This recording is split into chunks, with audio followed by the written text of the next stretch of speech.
उपक्रम राबवत आहोत. रोज संध्याकाळी 7 वाजता हा उपक्रम असतो.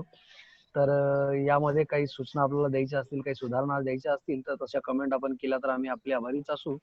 पण व्हिडिओज आवडत असतील तर लाईक करत गेलात, कमेंट करत गेलात, सबस्क्राईब करत गेलात आणि मॅक्झिमम शेअर करत गेलात ते जास्तीत जास्त लोकांपर्यंत पोहोचेल असे आपल्याला आभार. ओके.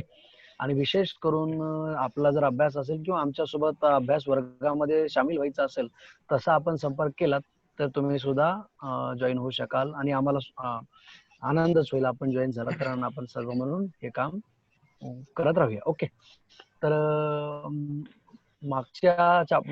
कालच्या दिवशी जे बुद्ध अँड हिज धम्म जे व्हॉल्यूम 11 मध्ये दिलेलं आहे त्याच्या इंट्रोडक्शनच्या 4थ्या प्रश्नापर्यंत आपण आलो होतो. 4था प्रश्न झाला होता. आता शेवटचा पॅराग्राफ बाकी आहे. तर शेवटचा पॅराग्राफ घेऊ. Okay. If I may say so, the pages of the Journal of the Mahabodhi Society make, to me at any rate, dull reading. This is not because the material presented is not interesting and instructive. The dullness is due to the fact that it seems to fall upon a passive set of readers. After reading an article, one likes to know what the reader of the journal has to say about it, but the reader never gives out his reaction. This silence on the part of the reader is a great discouragement to the writer. I hope my questions will excite the readers to come and make their contribution to their solution. काय? If I may say so, जर मी हे सांगू शकत असेल तर the pages of the journal of the Mahabodhi society, Mahabodhi सोसायटीच्या जर्नलची पानं हे बनवतात. To me at any rate म्हणजे कुठल्याही पद्धतीने किमान मला तरी एक डल रिडिंग म्हणून काय की जर मी सांगू शकत असेल तर किमान मला तरी महाबोधी सोसायटीच्या जर्नलची पेजेस ही एकदम रटाळ वाचनासारखी आहेत, डल रिडिंग सारखी आहेत. This is not because the material presented is not interesting and instructive. काय हे नाहीये, दिस इज नॉट हे नाहीये बिकॉज च्यामुळे, काय हे नाहीये च्यामुळे, कशामुळे नाहीये? The material presented is not instructive and interesting. काय मटेरियल प्रेझेंटेड जे दाखवलेलं मटेरियल आहे किंवा सादर केलेलं जे मटेरियल आहे, सादर केलेली जी माहिती आहे ती इंटरेस्टिंग आणि इन्स्ट्रक्टिव्ह नाही याच्यामुळे ते नाहीये. काय सादर केलेली माहिती ही इंटरेस्टिंग आणि इन्स्ट्रक्टिव्ह नाहीये याच्यामुळे ते महाबोधी सोसायटीच्या जर्नलचे पेजेस डल वाटत नाहीत. The dullness is due to the fact, तर कंटाळवाने, तर ते कंटाळवानं कशामुळे आहे? तर is due to the fact that it seems to fall upon a passive set of readers. Dullness आहे कारण ते पडतं पॅसिव्ह सेट्स ऑफ रीडर्स वरती. म्हणजे काय म्हणता येईल सर याला मराठीमध्ये काय ट्रान्सलेशन दिले काय? आता जे माझ्याकडे जे ट्रान्सलेशन आहे त्याच्यात ते ट्रान्सलेट केलंच नाही, फक्त एकच ओळ केलेली आहे. तर मराठी माझ्याकडे तसंच आहे. महाबोधी सोसायटीचे पेजेस जे वाचतात रीडर तर ते पॅसिव्ह रीडर आहेत असं बाबासाहेब म्हणतात. जे ऍक्टिव्ह नाही त्याच्यावर म्हणजे ते रिॲक्ट करत नाहीत, रिॲक्शन त्याच्यावर देत नाहीत, प्रतिक्रिया देत नाहीत असं बाबासाहेब म्हणतात. बरोबर. हा, तर डलनेस कशामुळे आहे? तर ते हे जी काही the dullness is due to the fact that it seems to fall upon. The dullness या गोष्टीमुळे आहे की ही जी महाबोधी सोसायटीच्या जर्नलची पेजेस आहेत ही पॅसिव्ह सेट ऑफ रीडर्स वरती पडतात. म्हणजे ते वाचक पॅसिव्ह आहेत. वाचक काय आहेत? निष्क्रिय आहेत असं म्हणावं लागेल. पॅसिव्हला निष्क्रिय म्हणता येईल? हो, यस. नाही सर, ओके. पॅसिव्ह म्हणजे प्रतिक्रिया न दिलेला, ऍक्टिव्ह नसलेला, प्रतिक्रिया देत नाही, निरुत्साही पण वापरतात. निरुत्साही वापरता येईल. ओके. पुढं काय? After reading an article one likes to know what the reader of the journal has to say about it. काय आफ्टर रिडिंग अन आर्टिकल, एखादं आर्टिकल वाचल्यानंतर एखाद्याला जाणून घ्यायला आवडतं की what the reader of the journal has to say about it. काय article वाचल्यानंतर एखाद्याला जाणून घ्यायला आवडतं की त्या जर्नलच्या वाचकाचं काय म्हणणं आहे त्याच्या बाबतीत. But the reader never gives out his reaction. पण वाचक स्वतःची प्रतिक्रिया दाखवतच नाही, प्रतिक्रिया देतच नाही. This silence on the part of the reader, काय रीडरच्या बाजूनं, वाचकाच्या बाजूचं हे सायलेन्स, ही वाचकाची शांतता. वाचकाची शांतता, वाचकाच्या बाजूची ही शांतता एका रायटर साठी फार मोठी डिसअपॉइंटमेंट आहे. And I hope my questions will excite the readers. माझी आशा आहे की माझे प्रश्न वाचकाला एक्साइट करतील, उत्तेजित करतील. And make their contribution to their solution. आणि त्यांना त्यांच्या उत्तराकरता म्हणजे या प्रश्नांच्या उत्तराकरता कॉन्ट्रीब्यूट करण्याकरता भाग पाडतील.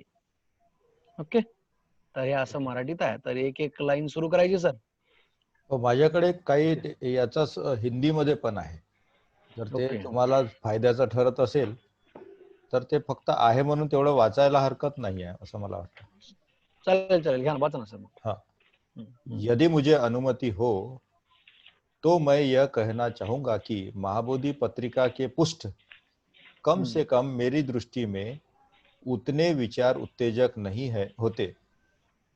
यह इसलिए नहीं है कि उसमें जो कुछ छपा है वह दिलचस्प और शिक्षाप्रद नहीं है। ऐसा लगता है कि इसमें जो कुछ भी छपता है मानो वह ऐसे पाठकों द्वारा पढ़ा जाता है जिनके कानों पर जू नहीं रेंगती। किसी भी पत्र या पत्रिका में कोई लेख पढ़ने के बाद स्वाभाविक इच्छा यह जानने की होती है कि दूसरे पाठक उस लेख के बारे में क्या सोचते हैं, किंतु पाठक कभी अपनी प्रतिक्रिया व्यक्त ही नहीं करता। पाठक का यह मौन लेखक के उत्साह को ठंडा कर देता है. अशा पद्धतीने ते मांडलं आहे.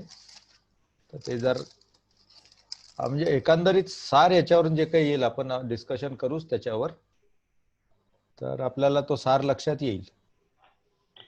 मग एक एक वाक्य जर आपण घ्यायचं असलं तर if I may say so the pages of the journal of the Mahabodhi society to me makes to me at any rate a dull reading. तर बाबासाहेब इथे म्हणतात की महाबोधी सोसायटीचं जे जर्नल आहे ते डल रीडिंग वाटतं, आणि डल म्हणजे निरुत्साही असं वाचन आपल्याला ते वाटतं. आणि हे निरुत्साह करणारं जे वाटण्याचं कारण जे आहे त्याला ते मटेरियल शिक्षाप्रद किंवा त्याच्यात चांगले इंटरेस्टिंग गोष्टी दिलेल्या नाही आहे असं नाही आहे, पण जो वाचकच आहे तोच स्वतः निरुत्साही आहे, त्यामुळे असं तो साहित्य पण निरुत्साही वाटायला लागतं.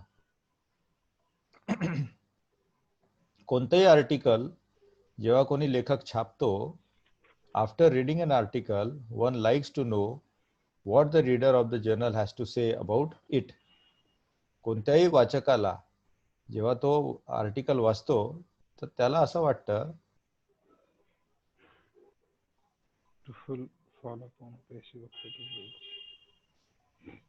हा, तर कोणत्याही लेखकाला रीडरचं काय मत आहे हे जाणून घ्यायला आवडतं. But the reader never gives reaction. पण तो जो वाचक आहे किंवा जो पाठक आहे ते आपली प्रतिक्रिया देत नाही. शेवटी बाबासाहेबांचं असं आव्हान आहे, this silence on the part of the reader is great discouragement to writer. आणि असं जर रिॲक्शन देणार नसेल तर जो लेखक आहे त्याला तो निरुत्साह करते.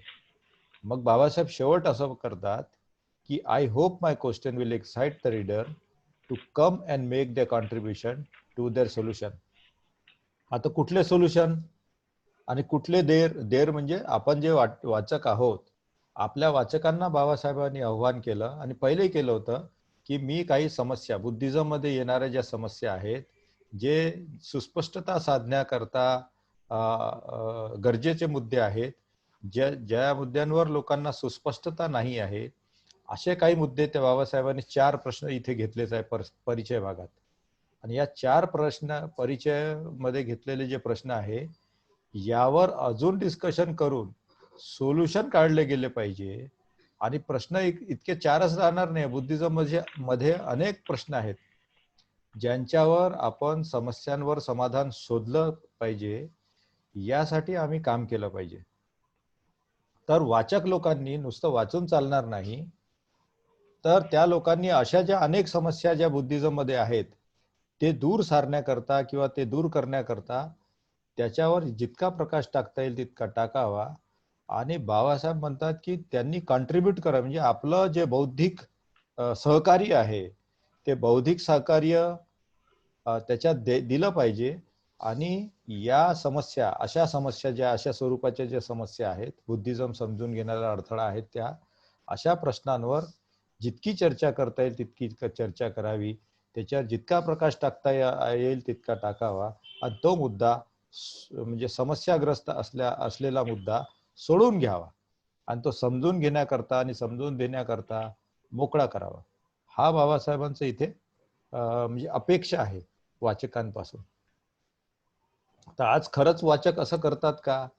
हे बुद्धांनी त्याचा धम्म जिथे कुठे वाचला जातो, विहारात वाचला जातो, कुठे वाचला जातो, तर अशा प्रश्न उपस्थित करून त्याच्यावर चर्चा करून ते समजून घेतलं जातं का? तर असं आपल्याला दिसत नाही. बाबासाहेबांनी हा ग्रंथ वाचायचा कसा, याला चर्चा करून करून कसं समजून घ्यायचा हे परिचय भागात समजवलेलं आहे. पण असं पाठक लोक सहसा सगळीकडे दिसत नाही. म्हणजे असा अभ्यास करताना किंवा असा एक एक मुद्दा घेऊन त्याचं विवेचन करून समजून घेण्याकरता काम करत नाही. तर असं झालं पाहिजे असं बाबासाहेबांचं असं म्हणणं आहे इथे.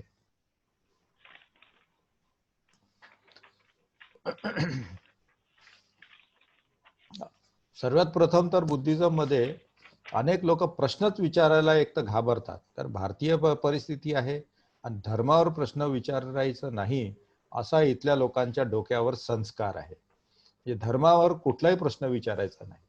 आता धर्मावर प्रश्न कसं विचारता येतो? धर्म तर धर्म आहे, तो पवित्र असतो, तो मान्यच करायचा असतो. कुठलाही प्रश्न विचारायचा नाही, कुठलाही संदेह व्यक्त करायचा नाही.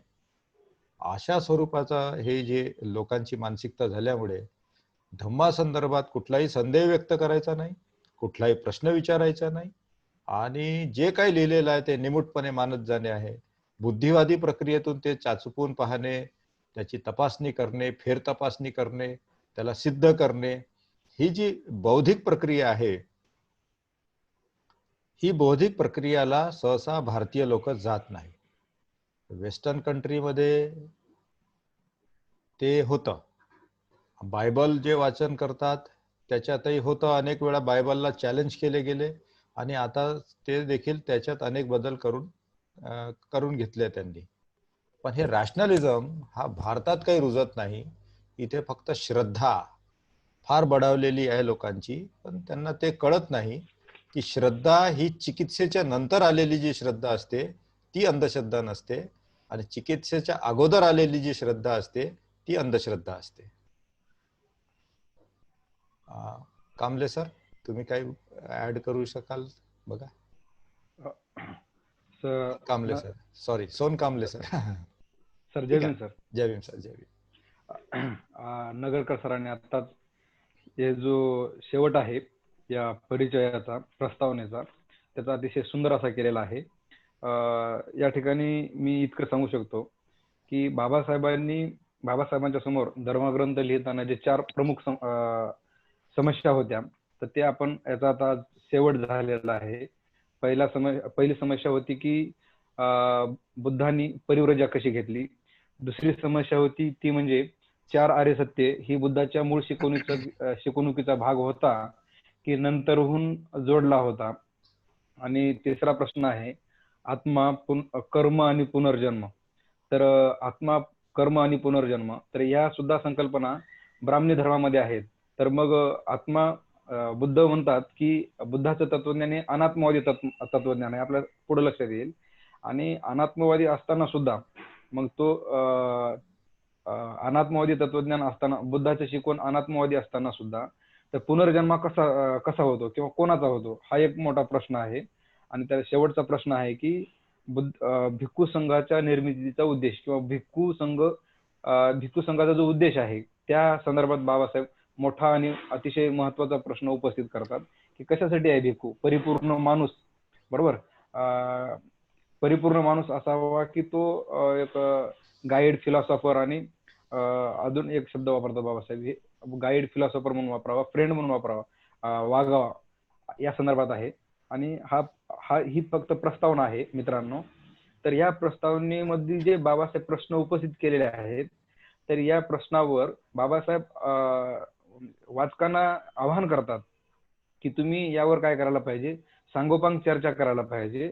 आणि या सांगोपांग चर्चा करून त्याच्यामध्ये एक फार महत्वाचं बाबासाहेबांनी सांगितलेलं आहे की तुम्ही तुमचं योगदान दिलं पाहिजे. हे प्रश्न सोडवण्यासाठी तुम्ही तुमचं योगदान द्यायला पाहिजे या प्रश्नावर चर्चा करून.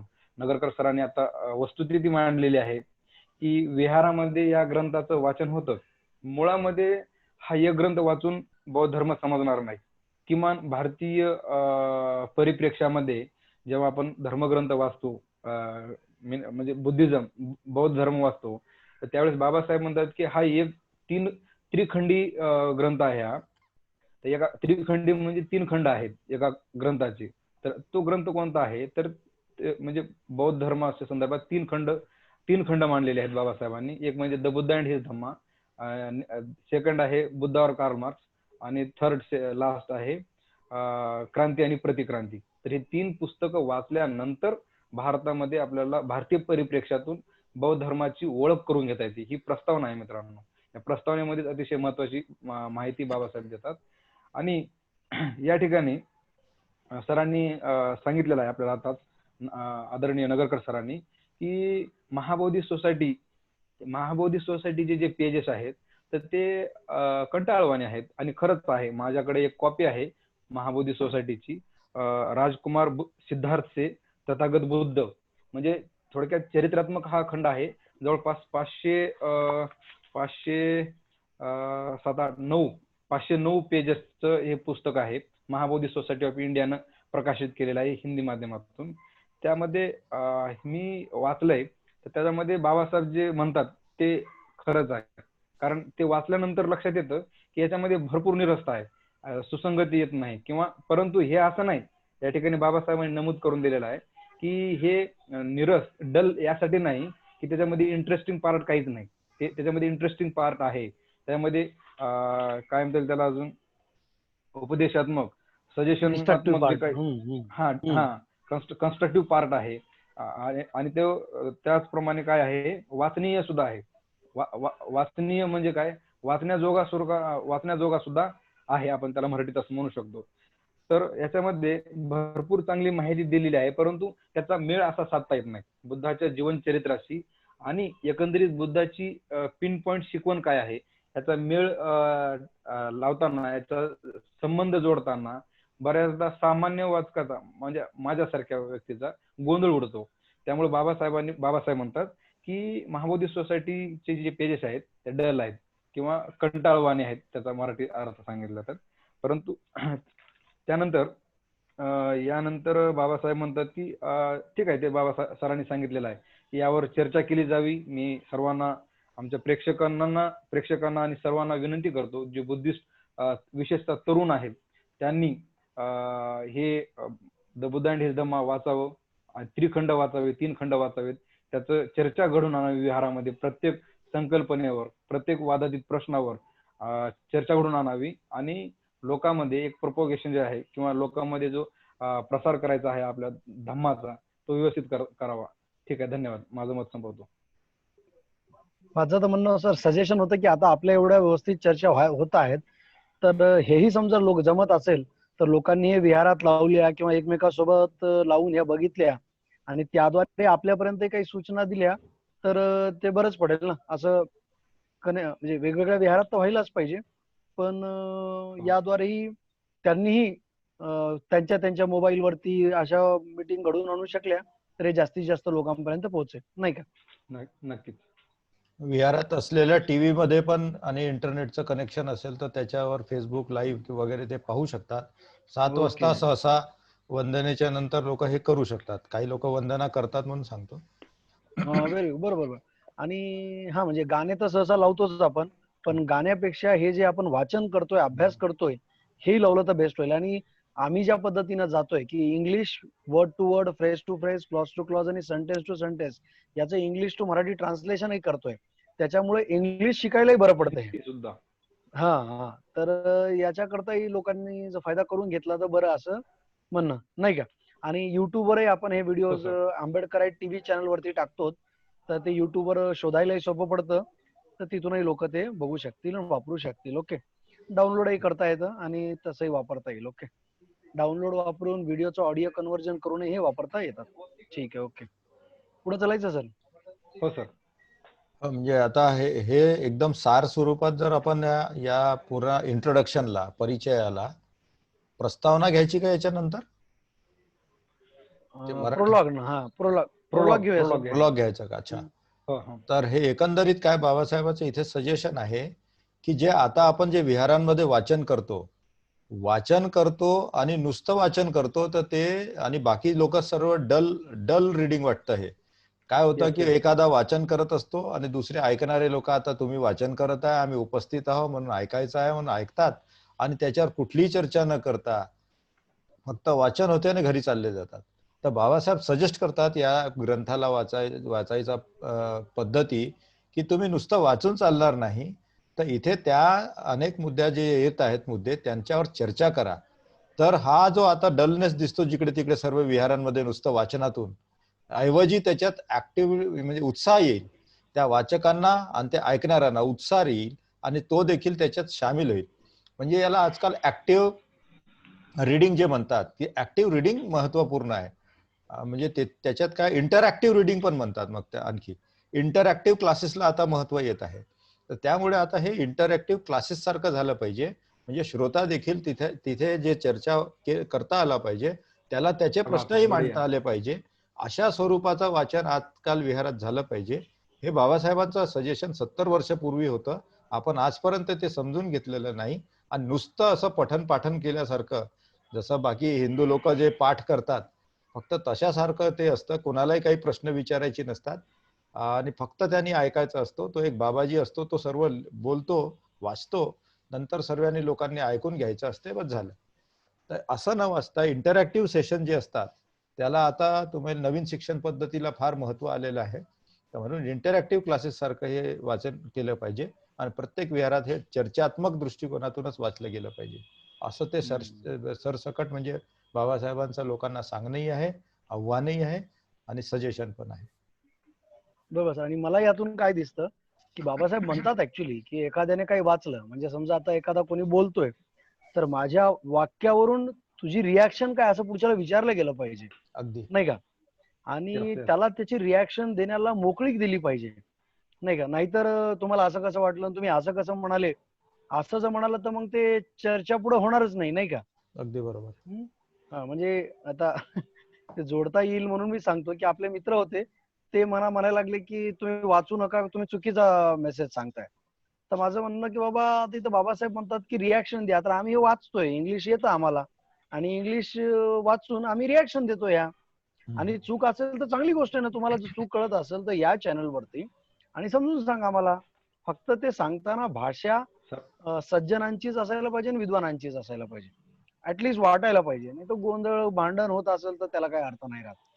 तर तर असं तर म्हणजे बघा बाबासाहेब 70 वर्षापूर्वी म्हणतात की मोकळीकता द्या रिॲक्शनची, आणि त्या रिॲक्शनला मग योग्य ती उत्तरं दिली तर पुढच्याला कळूनच जातं, नाही का. बरोबर की नाही. बरोबर आहे. ओके. तर कारण मग आपण जर एखाद्याला म्हणलं की तुम्हाला कळत नाहीये आणि तुम्ही जे काही करता त्याच्यातून चुकीचा मेसेज जात आहे, त्याच्यामुळे बंद करा म्हणजे जे चालू आहे ते बंद होऊन जाईल. मग त्याच्यापेक्षा मग त्यांनी सुरू करावं ना. धम्मदीप बरोबर सर, की नाही. काही लोकांच्या कमेंट्स येत आहेत. अच्छा ते अच्छा ओके. कमेंट्स चेक करता येईल का? सर शेवटी करू सर, कमेंट शेवटी नक्की करू चेक.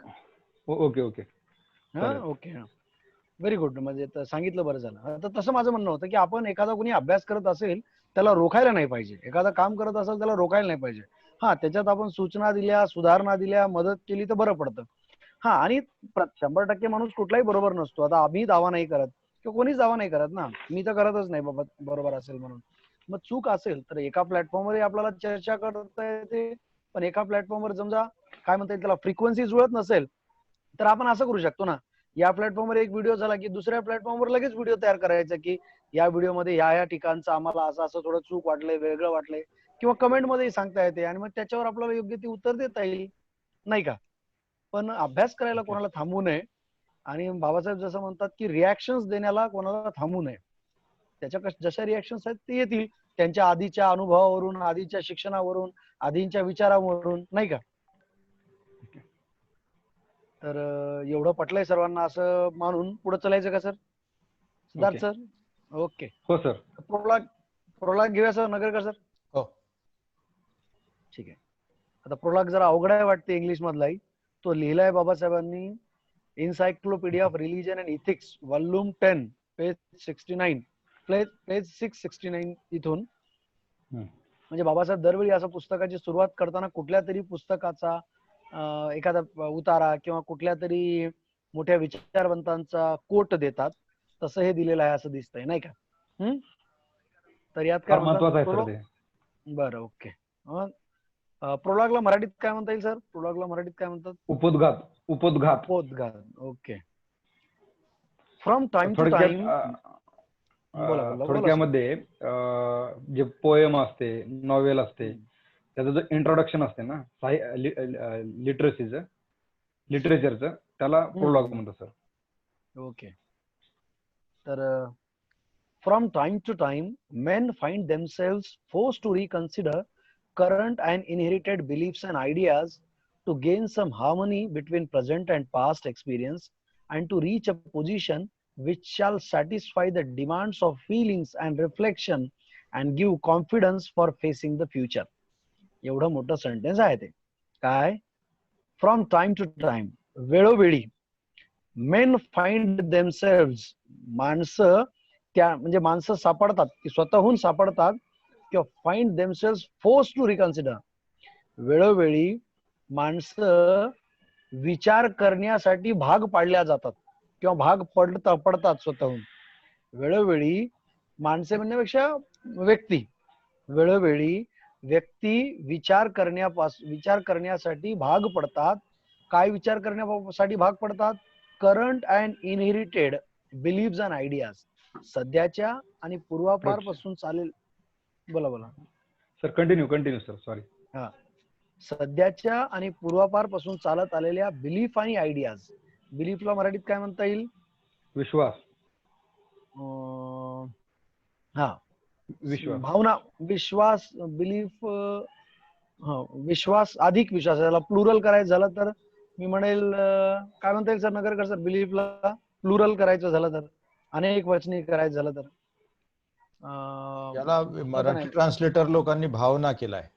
हा, मग भावना करता येईल सर. मी तेच म्हणतोय की काय वेळोवेळी माणसं विचार करण्यास भाग पडतात. काय विचार करण्यास भाग पडतात? सध्याचे आणि पूर्वापार पासून चालत आलेल्या भावना आणि आयडियाज. आयडियाज म्हणजे कल्पना. सध्या विचारच म्हटलाय इथे. हा, भावना आणि विचार म्हणता येईल. काय वेळोवेळी माणसं भाग पडतात विचार करण्याकरता सध्याच्या आणि पूर्वापूर पासून चालत आलेल्या भावना आणि विचार. कशा करता? हे वेळोवेळी लोक विचार करतात. सध्याच्याही भावना आणि विचार आणि पूर्वापार पासून चालत आलेल्या भावना आणि विचार. कशा करता? To gain some harmony between present and past experience. सध्याचा एक्सपिरियन्स, सध्याचा अनुभव आणि भूतकाळातला अनुभव याच्यामध्ये एक हार्मनी तयार व्हावी, याच्यामध्ये एक सुसंगती म्हणता येईल. हो, सुसंगती साधता यावी याकरता लोकांना भाग पडतं सध्याच्या विचार आणि भावना विचार करायला आणि पूर्वापार पासून चालत आलेल्या भावना विचार करायला. आणि to reach a position which shall satisfy the demands. आणि परत ते कशा भाग पडतात विचार करायला, ही सुसंगती आणण्याकरता आणि अशा पोझिशनला जाण्याकरता जिथं ते सॅटिस्फाय होतील. काय सॅटिस्फाय होतील? त्यांच्या डिमांड सॅटिस्फाय होतील. डिमांड्स कशाच्या? Of feeling and reflection. त्यांच्या भावनाच्या गरजा ज्या आहेत त्या सॅटिस्फाय होतील. And give confidence for facing the future. आणि भविष्य हाताळण्याकरता त्यांना विश्वास दिला जाईल. मग भविष्य हाताळण्याकरता विश्वास मिळावा, सध्याच्या ज्या त्यांच्या भावना आहेत त्याच्या ज्या गरजा आहेत त्या भागवल्या जावा अशा पोझिशनला पोहोचावं म्हणून, आणि सध्याच्या एक्सपिरियन्स आणि भूतकाळाचा एक्सपिरियन्स याची सुसंगती व्हावी म्हणून माणसांना वेळोवेळी विचार करण्याकरता भाग पाडल्या जाते किंवा माणसं स्वतःहून याच्यात पडतात. If at the present day religion as a subject of critical or scientific inquiry of both practical and theoretical significance has attracted increasing attention, this can be ascribed to A, the rapid progress of scientific knowledge and thought, B, the deeper intellectual interest in the subject, C, the widespread tendencies in all parts of the world to reform or reconstruct religion, or even to replace it by some body of thought more rational and scientific or less superstitious, and D, the effect of social, political and international events of a sort which in the past have both influenced and been influenced by religion. एवढं मोठं वाक्य आहे ते, थोडं थोडं घेतो मी. कसं? If at the present day म्हणजे सध्याच्या दिवशी, if religion as a subject of critical और सायंटिफिक इन्क्वायरी, काय सध्याच्या दिवशी किंवा म्हणजे सध्याच्या काळात जर धर्म हा क्रिटिकलला काय म्हणता येईल, चिकित्सात्मक आणि वैज्ञानिक तपासणीचा विषय बनला असेल, जर सध्याच्या काळी धर्म हा चिकित्सेचा आणि वैज्ञानिक तपासणीचा धर्म बनला असेल, ऑफ बोथ, धर्म हा चिकित्सेचा आणि वैज्ञानिक तपासणीचा विषय बनला असेल, कशाचा? Of both practical and theoretical significance. Theoretical म्हणजे काय म्हणता येईल, तात्विक महत्व, आणि प्रॅक्टिकलला काय म्हणता येईल मराठीत तर? व्यावहारिक. काय तात्विक महत्व आणि व्यावहारिक महत्व या दोन्ही साठीही जर धर्म सध्याला चिकित्सेचा आणि वैज्ञानिक तपासणीचा विषय बनला असेल, तर त्या रिलीजननं हॅज अट्रॅक्टेड इन्क्रीजिंग अटेन्शन, त्या रिलीजननं वाढत जाणारं अटेन्शन स्वतःकडे ओढून घेतलेलं आहे. अँड धिस कॅन बी अस्क्राईब, आणि याला कारण देता येईल पुढची कारण. याला कारण असतील पुढची. कोणकोणती कारण असतील म्हणजे, आजकाल रिलीजनकडे लोकांचा लक्ष आकर्षित झालेला आहे. काय म्हणून? ते त्याचं तात्विक महत्व म्हणून आहे आणि व्यावहारिक महत्व म्हणून आहे. आणि ते करताना चिकित्सक तपासणी त्याची व्हायला लागली आणि सायंटिफिक तपासणी व्हायला लागली. तर याचं जे काही एवढं जे काही व्हायला लागलंय त्याचे कारण पुढील प्रमाणे देता येईल. काय? 4 कारण दिली बाबासाहेबांनी. नंबर 1 कारण, the rapid progress of scientific knowledge and thought, वैज्ञानिक ज्ञान आणि विचाराची तीव्र वाढ. बरोबर. दुसरं, the deeper intellectual interest in the subject, काय? खोलवरची वैचारिक आवड या सब्जेक्ट मधली. Number 3, the wide spread tendencies in all parts of the world to reform or reconstruct religion, काय?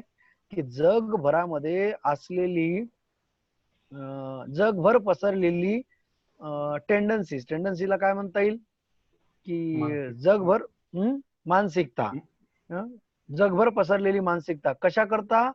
To reform or reconstruct religion, ही धर्माला रिफॉर्म करणं किंवा रिकन्स्ट्रक्ट करणं, किंवा to replace it by some body of thought, किंवा त्याला बदलणं कुठल्या तरी वेगळ्या विचारांच्या संग्रहानं.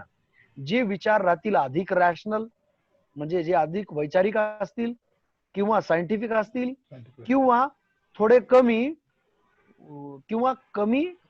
सुपरस्टिशियस, कमी अंधश्रद्धाळू असतील. अशा पद्धतीनं धर्म बदलावा असं जगभर जे चाललेलं आहे हे एक कारण आहे.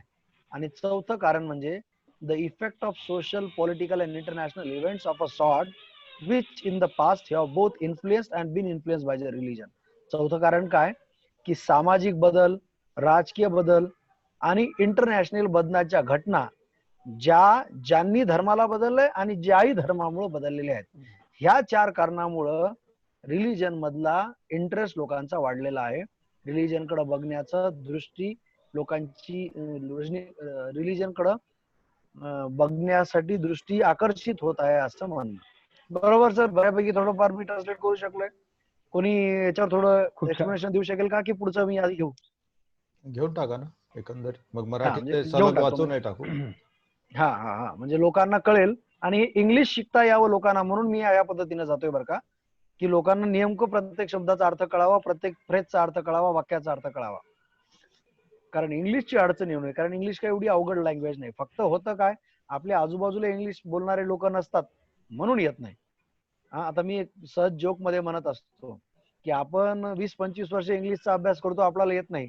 पण तैमूर अली खानला वयाच्या 6व्या 7व्या 8व्या 10व्याच वर्षी इंग्लिश येऊन जाईल. का? तो काय आपल्यापेक्षा फार हुशार आहे का? आपल्यापेक्षा फार जास्त अभ्यास करतो का? नाही. तर त्याचा बाप इंग्लिश बोलतो, त्याची माय इंग्लिश बोलते, त्याच्या आजूबाजूचे लोक इंग्लिश बोलतात म्हणून आहे.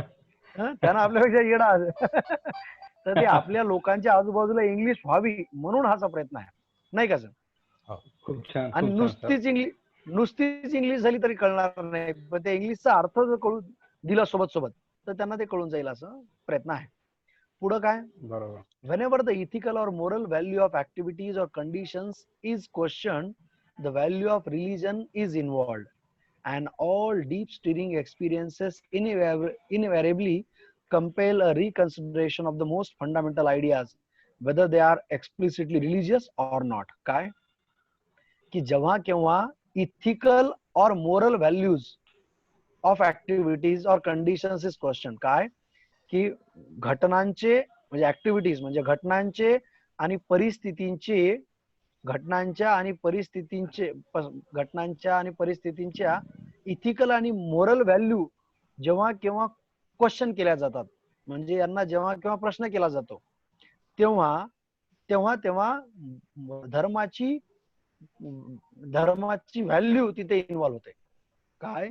की कुठलीही कंडिशन असो किंवा कुठलीही घटना असो, याची इथिकल आणि मोरल व्हॅल्यू काय ही जेव्हा तपासली जाते, तेव्हा तेव्हा धर्माची किंमत तपासल्या जाते, असं बाबासाहेबांचं म्हणणं.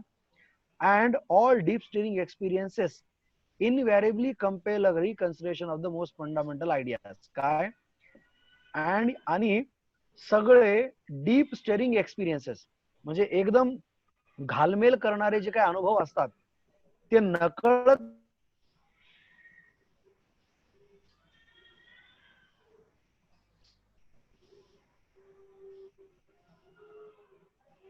सर आवाज येत नाहीये. ते त्यांचा फ्रीज झालाय. Okay. Fundamental idea explicitly religious असो किंवा नसो, पण त्या घटनांचा विचार करायला हे डीप स्टिरिंग एक्सपिरियन्सेस आपल्याला भाग पाडतात. Ultimately there arise problems of just.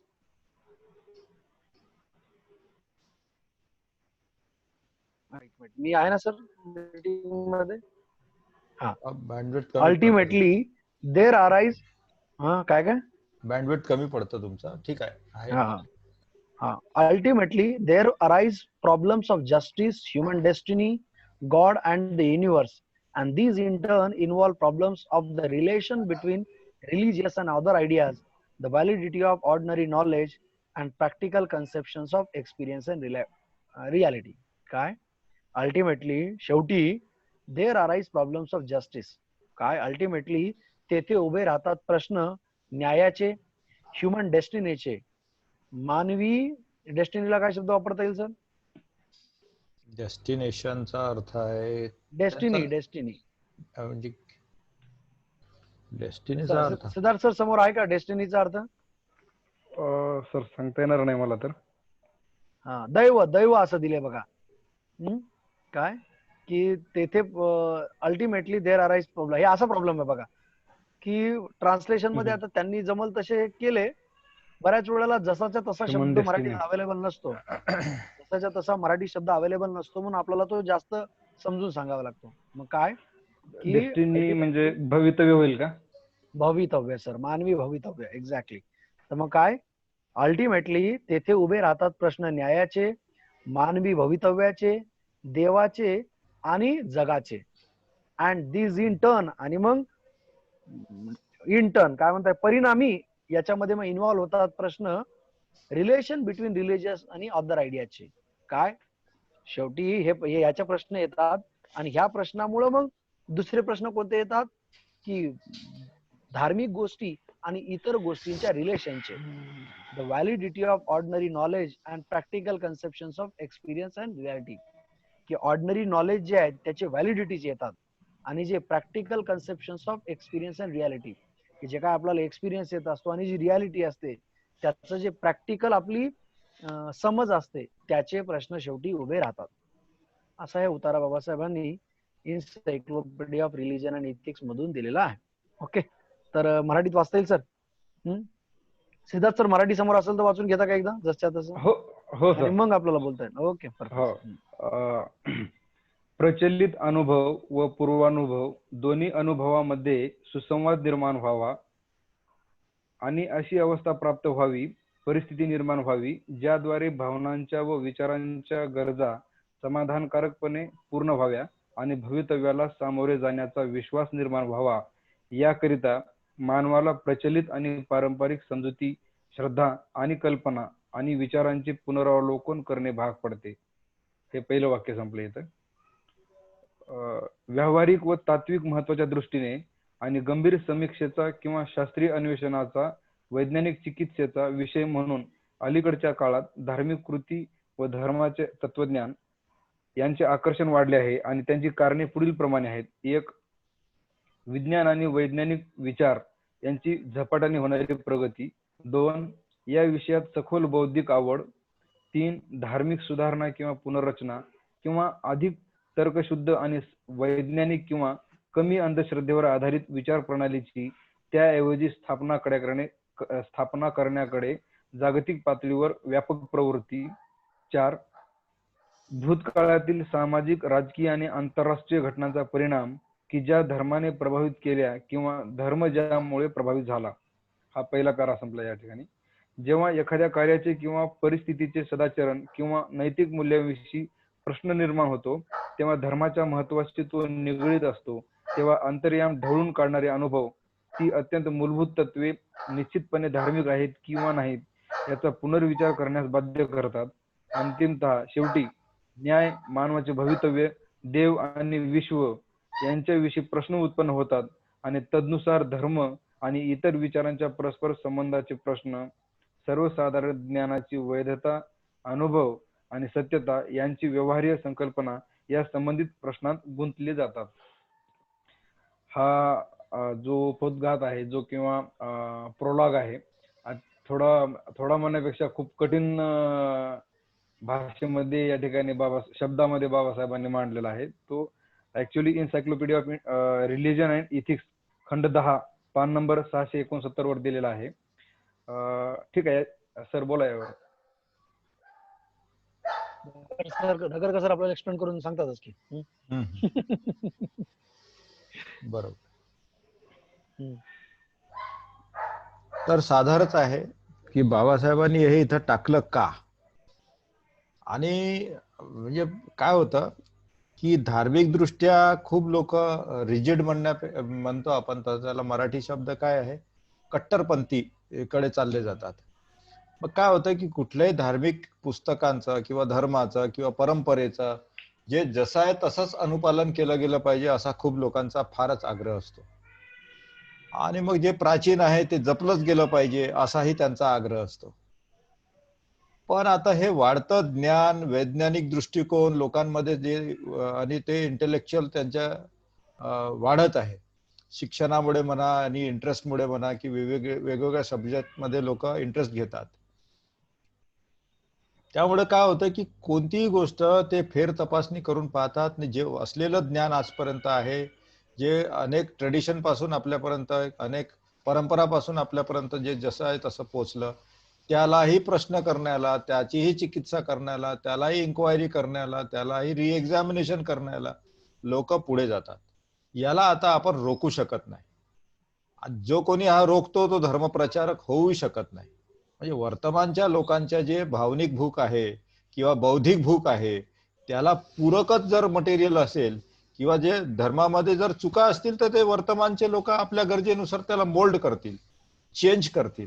ते जसं आहे तसं ते स्वीकारून घेऊ शकत नाही. त्यांना ते त्यांच्या बुद्धीला पटेल, त्यांच्या वैज्ञानिक दृष्टिकोनाला पटेल असंच ते स्वीकार करतात.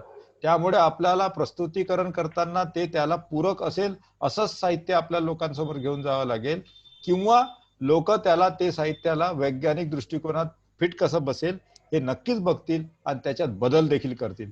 तिथे बी मुद्दा जो आहे ते लोक बदल देखील करतात.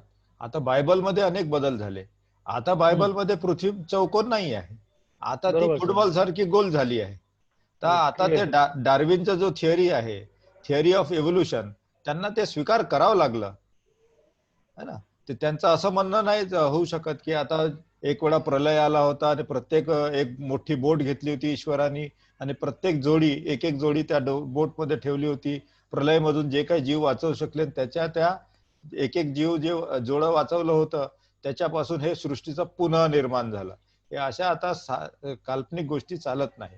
ते वैज्ञानिक चिकित्सेला सामोर जावं लागेल प्रत्येक वाक्याला. आणि असंच ते धर्माच्या बाबतीतही आहे.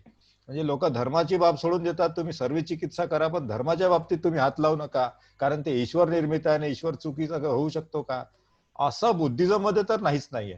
म्हणजे प्रत्येक गोष्टीला चिकित्सा केली जाऊ शकते. आणि बुद्धही म्हणतात की मी जे सांगतो ते फायनल नाही, ज्ञानाचा विकास झाला आणि जे ज्ञान वैज्ञानिक ज्ञान जिकडे जाईल तिकडे तुम्ही ते घेऊन जाऊ शकता. माझे वर्ड्स फायनल नाही आहे.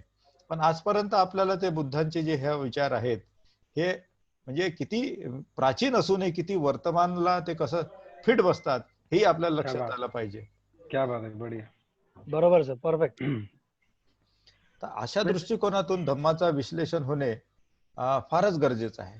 आणि नुसता धर्माचा जो परिणाम आहे तो माणसाच्या वैयक्तिक जीवनावरच होतो असं नाही, त्याच्या राजनीतिक जीवनावर होतो, त्याच्या सामाजिक जीवनाला होतो, त्याच्या शैक्षणिक जगतामध्ये परिवर्तन येते, इंटरनॅशनल जे लोकांसोबत व्यवहार केले जातात, आंतरराष्ट्रीय जे व्यवहार होतात त्याच्यात परिवर्तन येतो, त्याच्या स्वतःच्या वैयक्तिक वैवाहिक आंतर म्हणजे कम्युनल सर्व चेंजेस मध्ये तो धम्माचा किंवा धर्माचा परिणाम होतो. आता बघा की जे मिडल ईस्ट कंट्री आहेत ते मोमेडियन कंट्रीज आहेत, नक्कीच.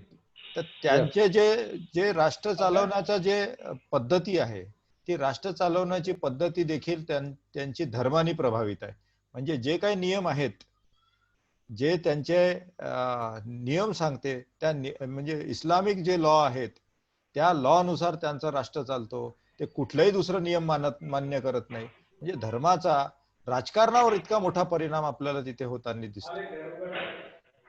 अशाच प्रकारे जो कोणी आता बुद्धिस्ट लोक जे होते, तर बुद्धांनी अनेक राजांना जे मार्गदर्शन दिलं आणि त्यांच्या राजकारभारामध्ये इतका सारा मोठा परिवर्तन आला. आणि याचा खूप मोठा उदाहरण म्हणजे अशोक, सम्राट अशोक जे आहेत, बुद्धांचं जे मार्गदर्शन धम्मानुसार मार्गदर्शन होतं त्या मार्गदर्शनाचा परिणाम सम्राट अशोकांना योग्य राज्य स्थापन करता आला. सध्या तरी लोक उलट मांडणी करतात की बुद्धामुळे अशोक असा मांडायला पाहिजे होता, अशोकामुळे बुद्ध असं मांडणी करतात काही लोक. ज्यांना राजकारणाची फार इंटरेस्ट असते ते लोक राजकारण मोठं समजतात. ते लोक असं समजतात की जो अशोकामुळे बुद्धांची प्रगती झाली म्हणजे बौद्ध धर्माचा त्यांनी विस्तार केला. मी उलट म्हणेन की बौद्ध धर्माचे जे उचित तत्व होते त्याच त्या अशोकाने अनुपालन केलं आणि तिथली जी लोक होती ते देखील धम्मिक होती आणि म्हणून नीती तत्वानुसार जो राजा समोर जाईल त्याला ते सपोर्ट करणारी होती आणि त्यामुळे अशोकाचं राज्य आलं. म्हणजे कधी पण परफेक्ट. राज्य स्थापन करण्याकरता जे वैचारिक आणि राजनीतिक आणि धार्मिक जे विचार प्रणाली असते ते समाजामध्ये पर्क्युलेट झाली असेल आणि त्या विचारानुसार जर राजा राज्य करत असेल तर त्याचा राज्य हमखास येतो. म्हणून राज्यक्रांती येण्याच्या अगोदर धार्मिक आणि वैचारिक क्रांती होणे आवश्यक आहे आणि ती वैचारिक आणि धार्मिक क्रांती हे बुद्धांनी निर्माण केली आणि त्यामुळे अशोक सारखा बलाढ्य राजा या भारताला आणि नैतिक राजा, नुसतं बलच मोठं नाही त्याचं नैतिक राजा आपल्याला लाभलं.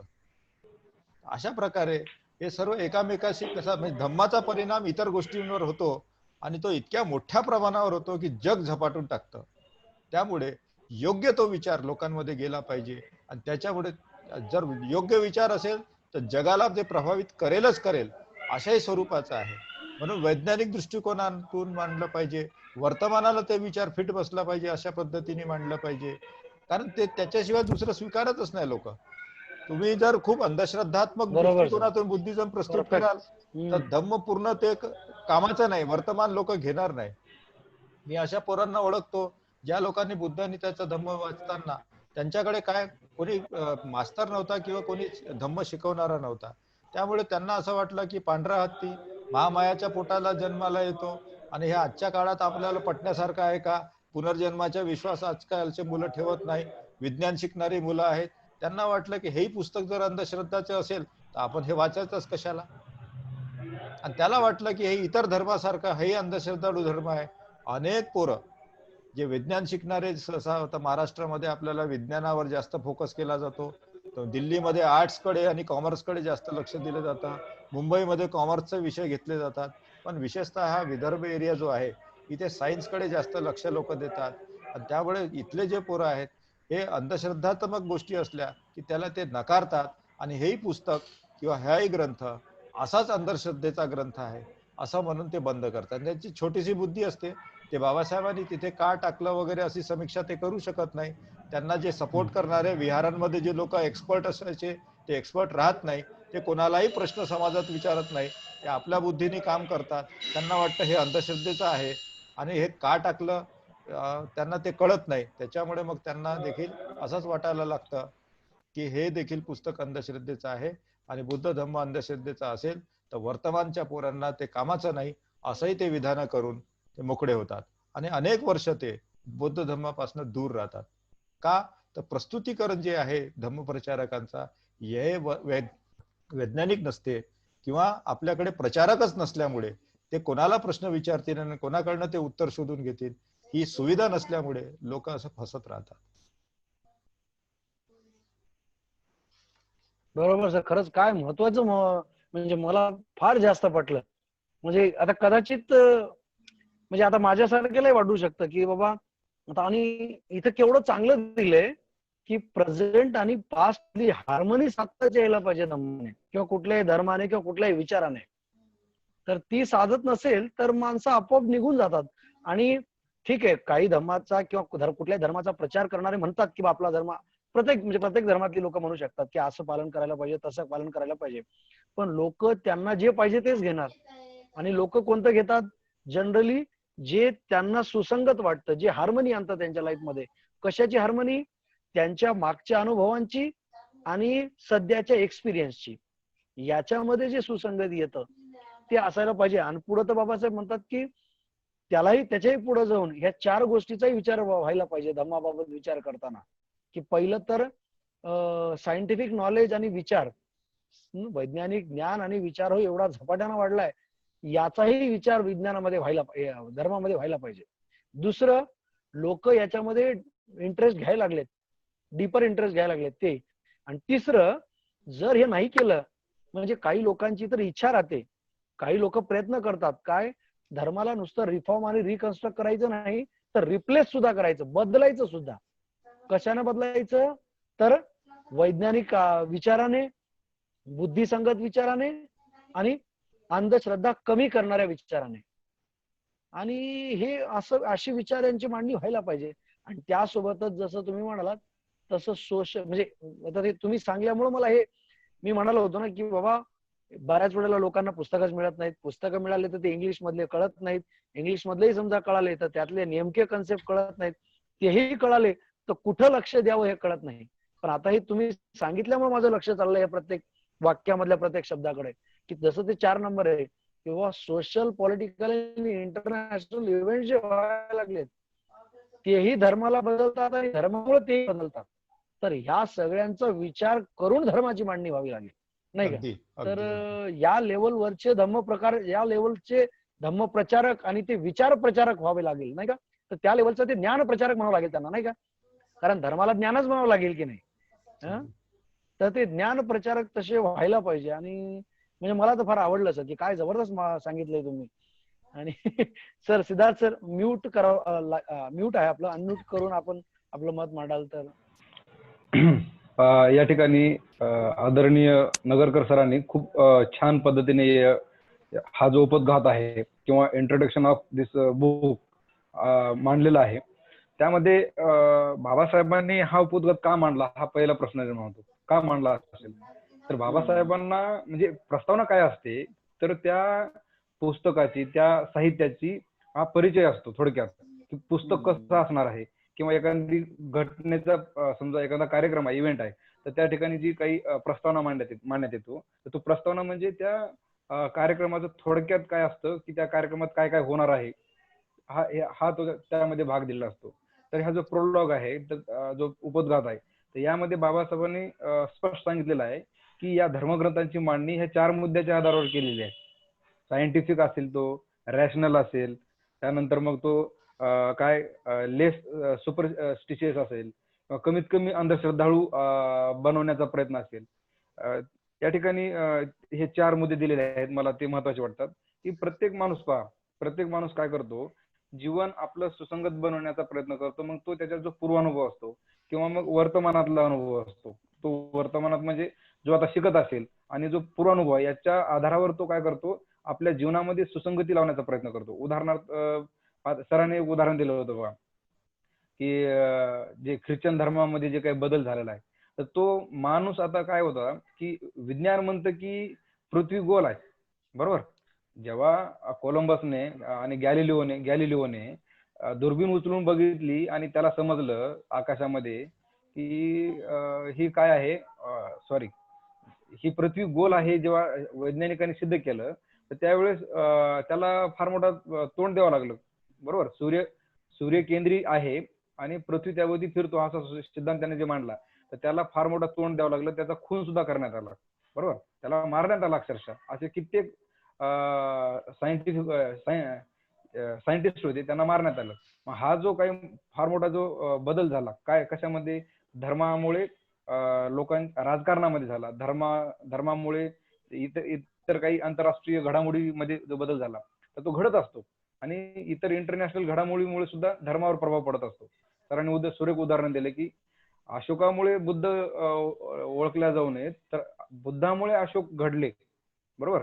जसं तुकाराम महाराजांमुळे छत्रपती शिवाजी महाराज घडले. अजून आणखी उदाहरण सांगता येतील. तर ही काय असते, पूर्वपीठिका असते.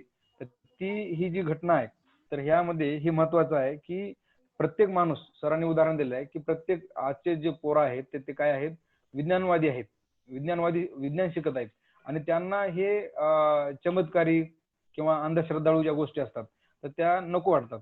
आणि खरं आहे, बघा तुम्ही व्यवहारात सुद्धा आपण पाहतो, तर ते भरपूर उदाहरणं असे दिसतात आपल्याला या ग्रंथामध्ये किंवा आणखी कुठे धर्मग्रंथ वाचताना, की ते वाटते की हे तर ह्याच्यामध्ये त्याच्यामध्ये काही फरकच नाही. म्हणून तर बाबासाहेबांनी म्हणतात की ते महाबोधी सोसायटी हे डल आहे. याचं कारणच जे आहे, तुम्ही महाबोधी सोसायटीचे पेजेस वाचलात तर ते लक्षात येते की अरे हे बाबासाहेबांनी का नाकारलं असेल.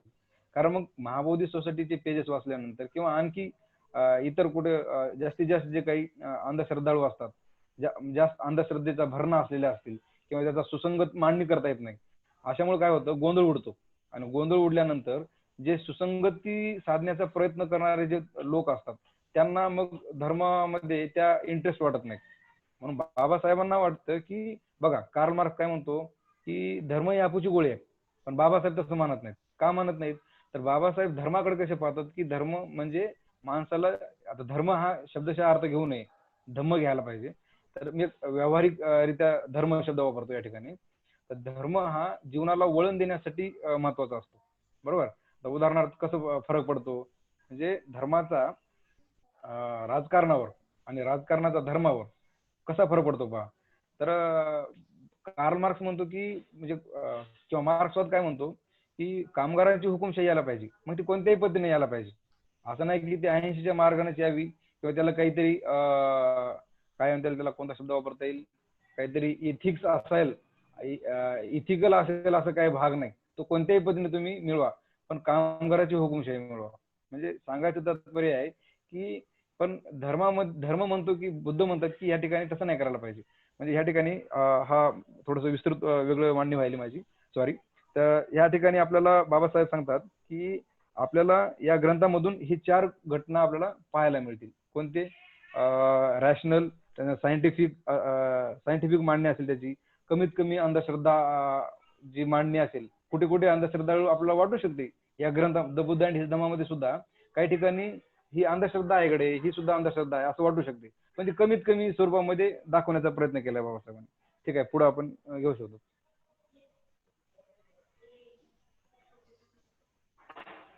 सर काही सांगू शकाल आणखी? म्हणजे आजकाल जे काही प्रस्तुतीकरण आपलं असेल ते वैज्ञानिक जे गरज आहे त्याला पूरक असेल तर बुद्धिझमचा समोर भविष्यात ते आपण घेऊन जाऊ शकतो. कुठलेही अंधश्रद्धात्मक आणि कुठलंही एक्सप्लेनेशन देत नसाल, लोकांचे जे जे प्रश्न येतात त्या प्रश्नांच्या प्रचारकाला उत्तर दिलं पाहिजे आणि ते संयुक्तिक असलं पाहिजे. म्हणजे आजच्या वर्तमानाला ते अनुभव घेताही आला पाहिजे त्यांना, म्हणजे प्रयोगाने त्यांना सिद्धही करता आलं पाहिजे. म्हणजे एखादा प्रयोग त्यांनी स्वतःच्या जीवनात करून बघितलं त्याचा तसाच रिझल्ट आले पाहिजे. एक्सपेरिमेंटल एक्सपिरियन्सेस त्यांचे बरोबर पाहिजे.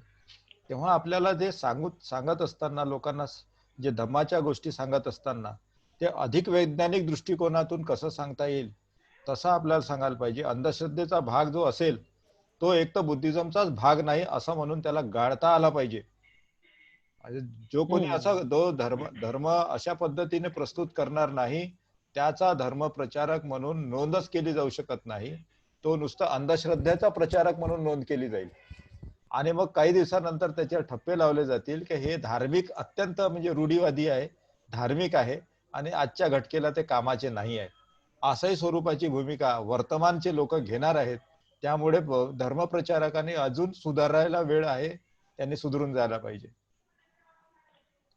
पण सर मला असं वाटतं की आता या ग्रंथा अंधश्रद्धा म्हणजे नेमकी काय, बरोबर? अलंकारिक जे मांडणी केलेली असतील, काही ठिकाणी काव्यात्मक मांडणी बऱ्याचदा ही अलंकारिक असते, बरोबर? तर ती आपल्याला अंधश्रद्धाळू वाटू शकते, कारण त्याचं आपल्याला मांडणी जर माहीत नसेल तर गोंधळ उडू शकतो की याला अंधश्रद्धा म्हणायची की काय खरंच असं घडलेलं असेल. आता उदाहरण पाय जर झाले तर ते बुद्धाचं जे पात्राचं जे उदाहरण आहे तर त्या बाबतीत अंधश्रद्धा वाटू शकते.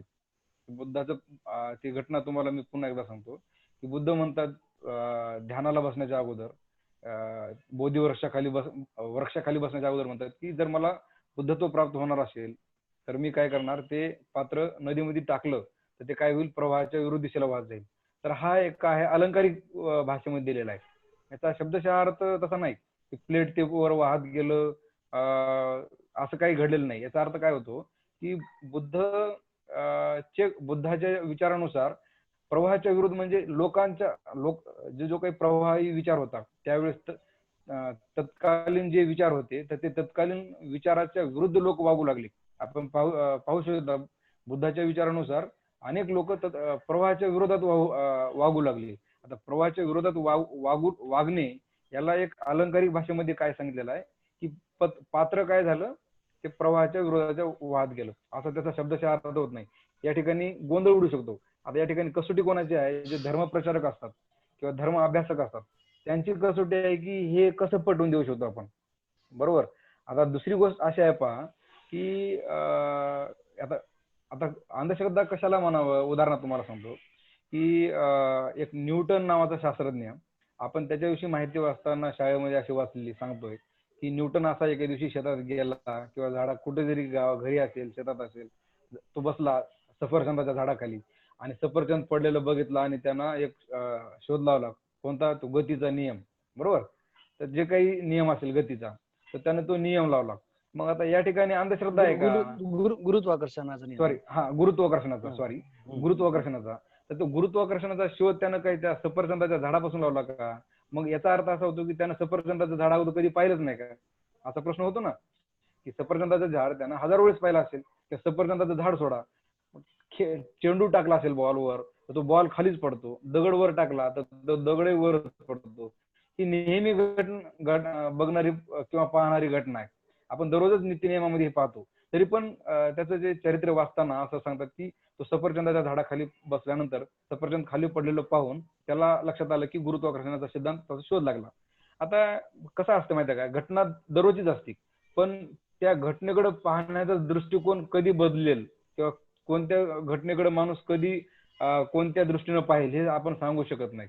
तसं बुद्धांच्या जीवनामध्ये आता बाबासाहेबांनी साप नाकारलेलंच आहे, त्याच्याविषयी काही चर्चा करायची गरज नाही. म्हणजे होऊ ते काय असतं माहिती आहे का, हे त्रिपिटकामध्ये आलेलं आहे. तर ती त्रिपिटकामध्ये आल्यानंतर काय असतं की दररोज वृद्धाकडे पाहतो परंतु त्या वृद्धाचं जे काही दुखणं आहे किंवा त्या वृद्धाचा जो काही आजार असेल किंवा आजारी माणसाचं जे काही पीडन असेल किंवा साधू माणसाच्या किंवा साधू माणसा म्हणून श्रमण, सॉरी साधू म्हणण्यापेक्षा श्रमण जे लोक होते त्याच्या फिरण्यामधलं काही स्वातंत्र्य असेल, तर ह्याच्यामधून बुद्धाच्या जीवनामध्ये काही थोडाफार डोक्यामध्ये प्रकाश आलाय असू शकतो. परंतु बाबासाहेब त्याचं कारण काय सांगतात की ते कारण नसून त्याचं दुसरं कारण आहे. म्हणजे मला सांगायचं एक आहे की अंधश्रद्धा म्हणजे नेमकी कोणाला म्हणावी, कशाला म्हणावी अंधश्रद्धा, तर त्याचे एकदा आपण थोडस जागृतपणे विचार करावा असं माझं म्हणणं आहे.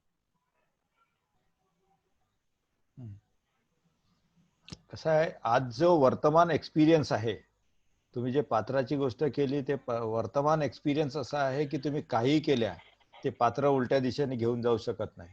बरं, ते काव्याचा प्रॉब्लेम आहे असं जर म्हटलं तर काव्याचा प्रॉब्लेम, काव्यात्मक जे रचना केली जाते असं त्या चॅप्टर मध्ये असं काही दिलेलं नाहीये. त्याने लोकांचा विचार आणि त्याच्या विचार प्रवाहाविरुद्ध असा कुठलेही शब्द वापरलेला नाहीये. फक्त आता जो वर्तमानातला जो माणूस आहे त्याची वैचारिक आणि त्याच्याशी सोबत तो आपली सुसंगती बसवण्याकरता स्वतःच कल्पना करतो की हे याचा विचाराशी संबंधित आहे आणि तो लोकांना सामोर जातो. प्रत्यक्ष पाठ जर बघितला तुम्ही इंग्लिशमध्ये लिहिलेला आहे आणि त्याचा विश्लेषण जेव्हा तो पाठ येईल त्यावेळेस आपण इथे देणारच आहोत, याच टीव्हीवर देऊ आणि तो पाठ येईल त्यावेळेस मी तुम्हाला समजावून देईन की जो पात्र आज जसा वाहतो तसाच त्या काळात व्हायला होता, त्याचा विचाराचा काहीच संबंध नाही. आणि ते सिद्धार्थ गौतम जो होता तो सिद्धार्थ गौतम साधारण माणूस होता आणि त्यांनी ते असाच प्रयोग केला. म्हणजे उत्साहाने त्या दिवशी ते उत्साहात होते आणि त्यांना नवीन दृष्टी समजली की आता जे आजपर्यंत जे काही मी पद्धती स्वीकारल्या होत्या या आता माझ्या कामाचा नाही. आता मी नवीन ताकदीने, नवीन उमेदीने, नव्या प्रकारच्या शोधासाठी मी पुढे जाणार आहे.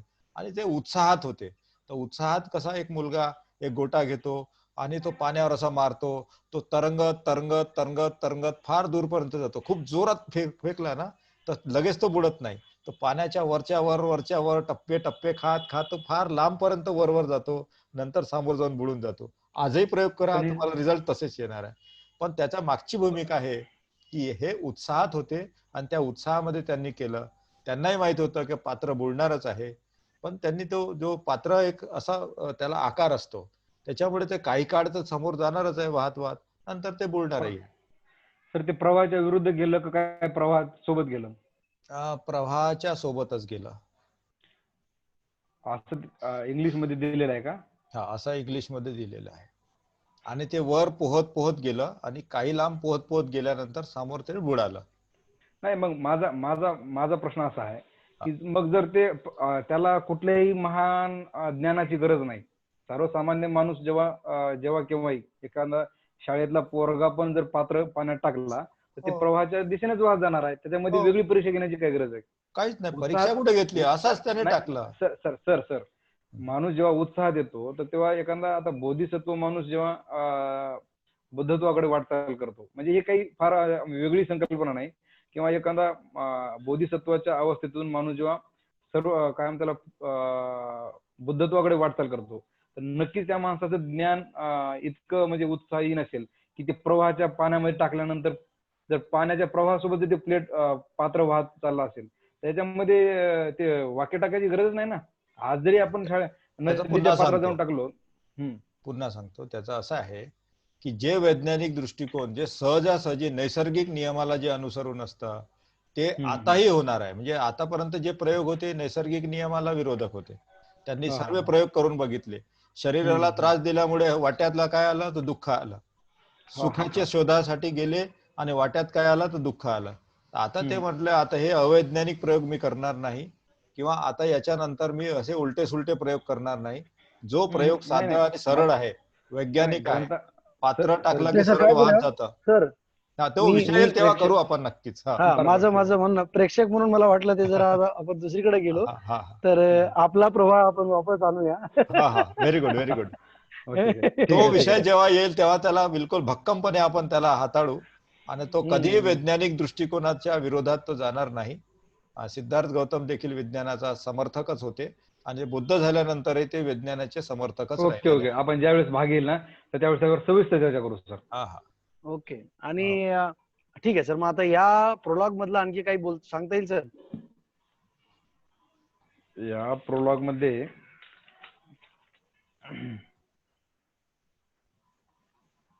नाहीतर आता वेळ बराच झाली, आपल्याला थांबता येईल. हो, म्हणजे इथे जास्तीत जास्त भर असा दिलेला आहे की आमचा जो धम्माची म्हणजे जी मांडणी असेल ते अत्यंत वैज्ञानिक आणि वर्तमानच्या लोकांना ते पटण्यासारखी असली तरच ते धम्म म्हणून गणला जाऊ शकते. अन्यथा ते कुठे टाकणार आहेत लोक ते तुम्हाला माहितीच आहे. बरोबर आहे. नाही तर काय होतं, उगाच मग चिडचिड होते लोकांची. हा. आम्ही सांगतोय का मान्य करत नाहीत. मान्य स्वतःहून लोक करायला पाहिजे. नाही सर त्या लोक आपण असे चिडचिड करणाऱ्या लोकांची करत नाही आपण. तर मुद्दा काय माहिती आहे का की बाबासाहेब या ठिकाणी असं म्हणतात की जे जे रॅशनल असेल तेच घेण्यात येईल. आपण धर्म म्हणून अंधश्रद्धा जर सांगत असू आणि किती प्रतिष्ठित माणूस, प्रभावी माणूस जर पुढे येऊन सांगत असेल तर तुम्हाला सांगतो की सामान्य माणूस ते घेतच नाही. एकदम जर अंधश्रद्धा कोणीच घेत नाही, तर तो कोणी घेत नाही. बरोबर. आता असे भरपूर, मी काही धर्माचे नावं घेत नाही, असे भरपूर धर्म आहेत की त्या धर्मग्रंथ जर काढून बघितले तर ते हसू येते. बरोबर. कसं लिहिलं असेल बाबा, काही शुद्धीवर असताना लिहिले का, असा प्रश्न होतो. परंतु ते लोकांनी आता ते ज्या धर्माचा डांगोरा पिटणारे लोक आहेत, त्या धर्माचे भक्त लोक असतात, तर त्या लोकांनी सुद्धा ते नाकारलेलं आहे. ते लोक नाही धर्माला जरी मानले तर ते विचार आचार कोणीच पाळत नाहीत. हे कारण आहे त्याचं. कारण मुलं जशी जशी या ठिकाणी सांगितलेलं आहे की विज्ञानाची प्रगती होणार जाणार आहे, विज्ञान हे डेव्हलप होणार आहे, तर त्यानुसार लोक काय करणार आहेत ते सायंटिफिकलीच घेणार आहेत, रॅशनल घेणार आहेत. त्यामुळे काळ जसा पुढे येतो तसे विचार, ज्ञान, विज्ञान हे सगळं पुढे आलेलं आहे. ते त्याला नवीन घटना येतात. त्याला तपासूनच घेणार आहेत सगळे लोक. काल सुसंगत मांडणी करायला पाहिजे. आणि मला वाटते की बाबासाहेबांनी जे जे उदाहरणे या ठिकाणी या ग्रंथामध्ये दिलेली आहेत ते सगळे काल सुसंगत आहेत. म्हणजे मला जसं समजलंय हा धर्मग्रंथ द बुद्ध अँड हिज धम्मा याच्यामध्ये कुठेही अंधश्रद्धा नाही, कुठेही असं अतार्किकपणा नाही. जे सगळे उदाहरणं फक्त मांडणी आता ही कशी करताय, प्रत्येकाची दृष्टी वेगळी असते. ठीक आहे, आपण समजून घ्यायचा प्रयत्न करू एकमेकाला आणि जे योग्य आहे ते स्वीकारायला पण पाहिजे. काय अडचण नाही याच्यामध्ये. ठीक आहे सर. ओके, थांबूया सर मग नगरकर सर.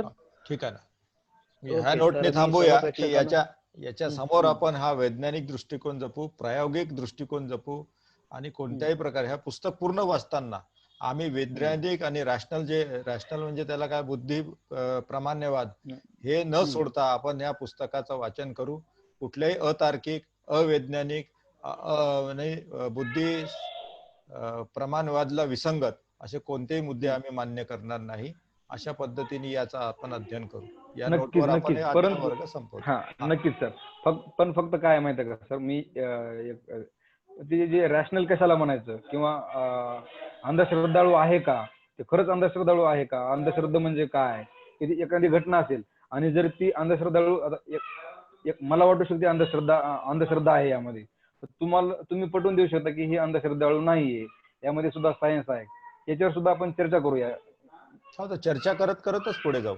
हो चालेल. ओके चालेल. So thank you. तर सर्व प्रेक्षकांनाही थँक्यू व्हेरी मच. आणि मी परत एकदा म्हणेल की काही आपल्या सूचना नाही, मी काय करतो कॉमेंट्स बघून घेतो. तर 2 मिनिट बघा, मी आधीच कॉमेंट बघून घेतलेलं बरं पडलं असतं पण लक्षात नाही आलं. तर सर तुम्हाला बघता येतात का कॉमेंट्स? मलाही बघता आल्या तर सिद्धार्थ सर म्यूट केला तर बरं पडेल. आपल्या आजूबाजूचा आवाज बराच येतोय असं वाटतं मला. हो सर.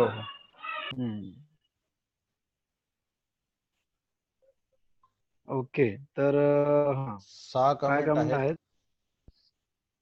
अमित मेधावी म्हणतात की पात्र प्रवाहाच्या विरुद्ध जाणे हे मिथक आहे, त्या घटनेला मिथक म्हणून समजून घ्यावे लागेल. ओके, आपण बघूया जेव्हा येईल तेव्हा. अरविंद पवार म्हणतात अरविंद पवार म्हणतायत नमो बुद्धाय, जय भीम. खूप चांगला प्रोग्राम सुरू केलाय, त्याबद्दल अभिनंदन, धन्यवाद. बाकी अमित मेधावी, रणजित फालके, अरविंद पवार जय भीम म्हणतायत, धन्यवाद. अरविंद पवार म्हणतात उत्तम चालू आहे, इंग्लिश मराठी चालू ठेवा, धन्यवाद धन्यवाद. हे एका पेज वरचं झालं. दुसऱ्या पेज वरचं मी चेक करून घेतो. आंबेडकराईट टीव्ही वरचे झाले हे कॉमेंट्स. आता आंबेडकराईट पार्लमेंट वरचे बघून घेतो आणि त्यानंतर बघेल BAWS म्हणजेच Babasaheb Ambedkar writings and speeches या पेज वरती. तर आता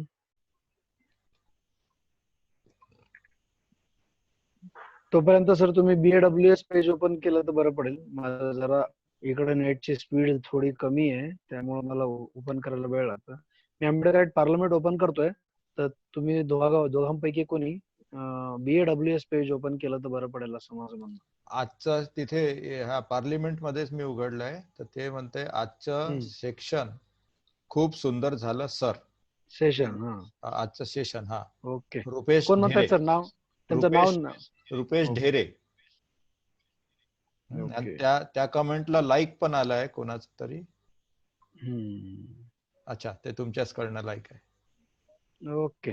तर नाही, कोणीतरी दुसऱ्या ऍडमिनने केलं असेल, काय हरकत नाही. ओके. आणि BAWS वर सध्या कुठला कमेंट नाहीये, तर आपण पुन्हा एकदा सर्वांचे आभार मानूया आणि उद्या परत या 7 वाजता भेटूया. ओके. तर जय Bhim, good night. Okay sir. Okay, जय भीम.